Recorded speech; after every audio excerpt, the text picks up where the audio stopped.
This is Tacoincidence, where we learn the secrets of breakthrough brand experience from the most brilliant leaders while we're on the search for the perfect taco. Join us on Taco Stop number 1, the Dragonfly transformation. I met up with Gayle Fuller on Taco Tuesday at Lotería Grill in sunny Los Angeles. She started a wildly successful spin cycling studio called Dragonfly that's all about personal transformation. I wanted to learn why she believes in the power of brand experience, what she does to create it, and how it's helped her thrive. All over tacos. It really doesn't get much better than this. Oh, hi. Oh, man. Oh, yeah. This one's hers, yeah. Oh, that's amazing. I always lime my beans. I kind of think lime I've needs never to go limed my basically beans on before. everything. These look so good, Oh and my I gosh. don't want This the one is pork. really good. I'm glad I got 3. Right? So I could try all of these. Killed the taco game today. Killed it. So are you gonna go to tacos tonight too? After class? Probably. The best version of you. How did that come about, and how does that align with even your name? You just chose your name, Dragonfly, and Yeah. how is that tied together? You think about the spirit meaning of a dragonfly. It's about transformation. It's about grace. It's about starting somewhere, transforming, going through something, and coming out beautiful on the end. And so we just took the spirit meaning of the dragonfly. It really resonated. Every bit of what the spirit meaning of the animal is what we are about. We implemented that. It's on our walls. We have things in our walls about the dragonfly, transformation, and it's different than just a spin class. It's different than just a workout class. It's not about losing weight for us. It's not about coming in there and getting it just a workout in. It's about changing from the inside out. And that seems like that's such a unique perspective. I mean, I've been to several spin classes, and I don't feel what you're describing. Right. And so, Yeah. So was that like a very conscious decision to be like, we don't want to be like every other spin class? It was an extremely conscious decision, and that is what actually, the fact that everywhere else, not everywhere else, but most places don't have that was what fueled us the most. And so we have a woman who lost an extremely large amount of weight. And she just is so grateful to us. And she was able to connect with people. When she first came in there, it went from the desk staff to the instructor helping her set up and making her feel safe, to the people next to her saying, hey, do you need help clipping in your pedal? And she's like, wow, these people are all really nice. And it was the low lighting, and we do that on purpose too, because we don't want people to feel insecure about, everyone looking at you while you're working out. It's for these little details that we have done to create a safe environment for these people. And even when you walk into the locker room, everyone's talking to each other, and the instructor is telling her, how was your ride? Everyone's really, really friendly. And so she was really grateful to us for creating that environment for her, because it's absolutely changed her. And it's made her a vibrant person now, and she's self-esteem is way up here. And I've done that for so many people. It's incredible. Just the changes and the transformations that happen within these 4 walls in this room with these bikes is absolutely magical. It's crazy. It's awesome. Yeah. I there's so many things in that story that really stick out to me about how, in a very deliberate way, you've paid attention to a lot of the details because you're thinking about your people. Right. You're thinking about their experience with you and how to help them and how to really help them transform and be the best version of themselves is what you guys say. With the places, the big names that I used to teach at, you used to be able to hide out in the office, step on the stage, be a performer, and then leave and not have to talk to anybody because, that just was the way that things were there. But here, no, we want you to know people's names. You know how special it feels to have your name called out in class? You're like, oh, yeah, names. And just, we know everybody's story because, you talk to them after class. And you take the time to place your hand on their hand when they're writing. And it's a feeling that's connection. And they don't feel alone. And that makes them feel at home. It makes them want to come back and be a part of this.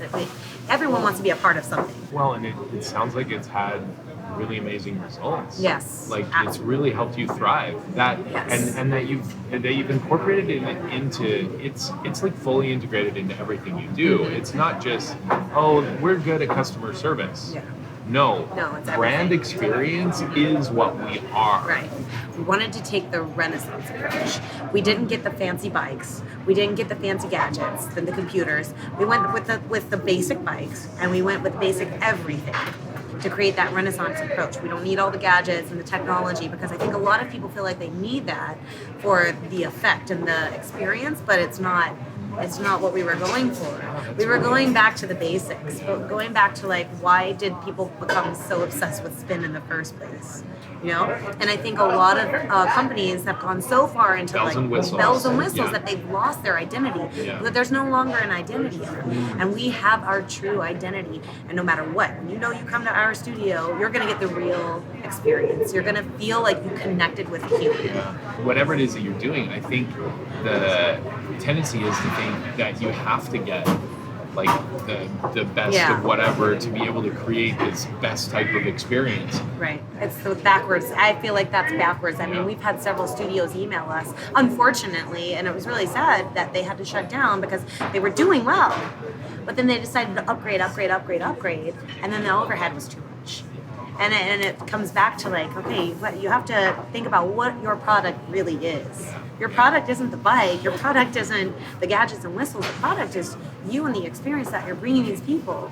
And if you go back to the basics, then you're really able to shine in what you're bringing to these people. Yeah. You guys have decided to like fully embrace brand experience as something that is core to what you do, and sometimes the pushback is also like, what's the return on that? Right. Like teaching someone to put their hand on, or calling someone by name, or how do you, it seems like a lot of effort to have to train everyone to do those sorts of things. It seems like a lot of effort. Yeah. If you have a passion for something, and this is the thing that you want to do for your life, you fully feel that genuine passion. And if you're coming from that true place of passion, it shouldn't be that hard. Yeah. But it will be hard, at first financially. It's going to be some work. You're going to have to put in the hours. You're going to have to put in blood, sweat, and tears. But when you know what you're going for, and you know what your true purpose is, and you never stray from that purpose, like we're going to take this Renaissance approach. Okay, we might have a few people that are complaining about our bikes, and they're not, fancy bikes. But we're staying true to what we are in this about, and what we are about, and staying true to your core. It will happen. It will come in time, and it's about time too. It's just being patient and staying true to who you are, and staying in your lane. Not comparing yourself to business down the road. Staying in your lane, staying focused to your core. That's what we've done all along, and that's what I think that has gotten us this far. And a lot further than other studios in our area is that we never veered off our path. And so you've seen the results, not just obviously we've been talking about like the internal fulfillment results from you and lives that have been changed by the experience that you're creating, but you've also seen really strong business results from this. Yes. We're doing really good. That's awesome. And it feels really great because, when you have a vision, it's really hard at first, but like I said, you never veered from that vision and it pays off. Yeah. It starts to pay off. Well, and so what does really good look for you guys? Does that mean your classes are full, or you're like have waiting lists? Are you potentially looking to grow? Like those sorts of things? All of the above. Yeah, all of the above. Well, I can't wait to take one of your classes. Yeah, I just want you to like make me, just put me through the ringer. Bring a gallon of water. There you go. Definitely. I sweat like a beast, so I will need that. We'll have to work these tacos off. Exactly. And then go for more tacos after. That's right. That's how we roll. Yeah. Work hard, play harder. That's right. That's awesome. Yeah. So what advice would you have for someone that is not in that sort of physical, maybe someone that's making chairs or clothing? How does what you're saying translate to their business? I think it's about being attuned to what the customer needs or wants. Like if you have a chair that you're trying to develop, how is the person going to feel in this chair? Is it going to protect this and that? How is the person, is it affordable with this person? What market are we trying to advertise to? And I think you're just you need to put yourself in the customer's skin. And really feel what the customer needs and wants. It's not about how much money you're going to make, how much are we going to save on this. Are you going to give you might have to spend a little extra money to give them a better experience, but in the long run it will pay off. So I think just putting yourself in their shoes is the main thing. Empathy, yes. Like just being like attuned. Yeah. Like really getting under their skin and feeling out, what is their experience going to be like? Are they going to want to come again and have this experience again with us? That's beautiful, and I, it just makes me so excited to think that the possibilities that we have as businesses, because we have so many brand interactions every day. So as business leaders, the opportunity and even responsibility that we have to like do something a little bit more, to dial it up just a little, and create more of this human interaction that we've been talking about. If you were to describe, so like what your 1 degree is, like what is it that characterizes Dragonfly that makes it different than everyone else? Like what are some of the little things that you guys do that make you different and special? You must feel connected. That's why we are very selective on who we hire too, because like these are people that need to be authentic. We all need to be. We're promoting authenticity. We're promoting uniqueness and celebrating who you are. You don't need to try and be anybody else but you. We need to celebrate who you are. And you are amazing, and you are beautiful, and you have your own goals that you need to go for. Now let's go for it. Like that's our whole thing. Like celebrating your uniqueness and who you are. It's powerful, and and it's obvious in why you've been able to be so successful at what you do. So what's one thing now, as a business owner, for anyone that's listening here, business owner, leader, brand steward, CEO, founder, whatever, what's one thing that if they have a desire to like, gosh, I just don't know how to tackle creating an amazing experience as they do at Dragonfly, but maybe I can do one thing. Maybe one thing right now. What would you suggest that one thing be that they could do right now? I would say focus on the first thing that you could do to make the customer feel a little more seen, a little bit more recognized. Like oh, they recognize me more. Like something personal. Like, oh, we noticed that this is your trend. Here's this, or if it's an in-person experience, maybe make eye contact and remember their name and let them know, like, hi, Sam, good to see you again. You haven't been here in 7 days. Oh my gosh, they remembered who I am? That makes everybody feel seen and connected, and that's what we've lost along the way. And I think that anything that you can recognize about them that makes them feel seen could be your first step to really creating more of that connection. Perfect. I think we all can do a little bit more of that.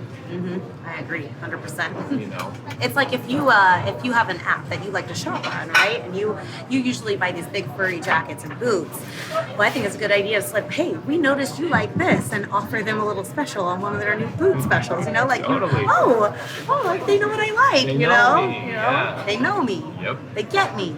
Something that understands you, a company that understands you, a company that gets you, and that's what makes you loyal to that company, because we get you.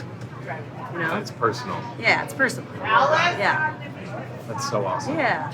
Well, Gayle, what a treat. Yes, this has so awesome. been so awesome. Best Taco Tuesday ever. And I really want to drop everything and let's go. I want to do the cycle class tonight and then hit tacos again. Yes, gotta work it off. Gotta work it off.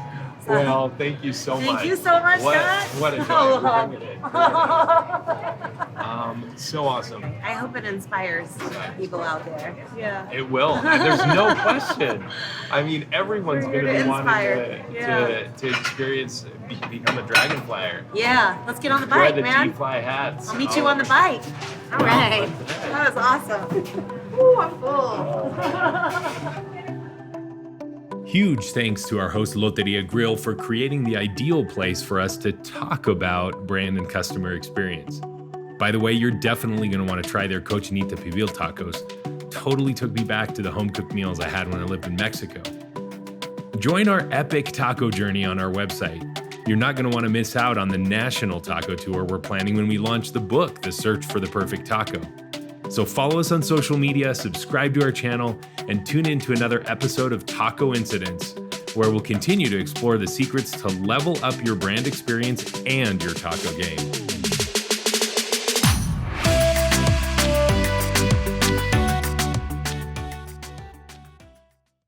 Okay, just throwing this in here. El Pilon. Could you open up like a taco stand? Like, could this be post-workout? Like pre-workout, post-workout? Now we're talking. Now we're talking. Right. You know, Like just right outside the if studio. I put a taco truck right outside the studio, I'm sure it would do super well right after class. It's like forget the juice bar. No. Let's have tacos. Right.